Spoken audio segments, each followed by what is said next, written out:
Lorsqu'on ingère de l'alcool, le corps va chercher à le digérer. Le but de la digestion est de métaboliser les aliments, c'est-à-dire de décomposer les molécules qu'il reçoit en une autre utile au fonctionnement pour l'organisme ou non toxique.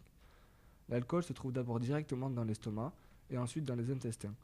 L'alcool étant soluble dans l'eau, il va donc rejoindre le sang facilement et se répand ainsi dans tout le corps et atteint les organes très vascularisés rapidement, comme par exemple le cerveau et le foie.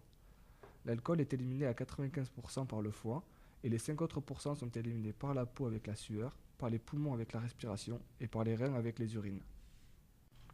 Une fois dans le sang, l'alcool arrive au foie qui le traite comme un poison et l'élimine donc en priorité. L'alcool se retrouve dans les hépatocytes. Ceux-ci sont des cellules représentant la grande majorité du foie. Ce sont de véritables usines biochimiques assurant de nombreuses fonctions métaboliques du foie. Dans les hépatocytes, l'enzyme alcool déshydrogénase décompose l'alcool en éthanol, aussi appelé acétaldéhyde, qui est très toxique pour le corps. Il est alors donc décomposé par l'acétaldéhyde déshydrogénase en acide acétique, qui est inoffensif pour le corps. L'alcool est ensuite redirigé vers les reins qui finissent le travail et peut ensuite être évacué. Mais lorsque le foie est surchargé et estime que la quantité d'alcool ingérée est trop importante pour qu'il puisse la digérer, le corps se protège en évitant d'ingérer plus d'alcool par les vomissements. L'alcool se retrouve maintenant dans les reins. Ceux-ci doivent fournir beaucoup d'eau pour éliminer l'alcool.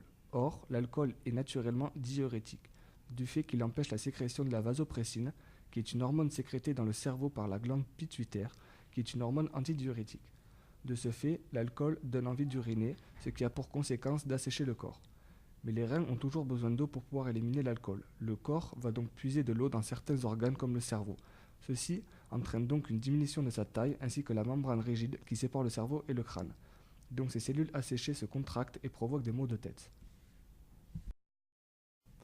La vasopressine évoquée précédemment est également un vasoconstricteur, ce qui consiste à contracter les vaisseaux sanguins. Cette hormone étant bloquée, les vaisseaux sanguins se dilatent et donnent un aspect de rougeur.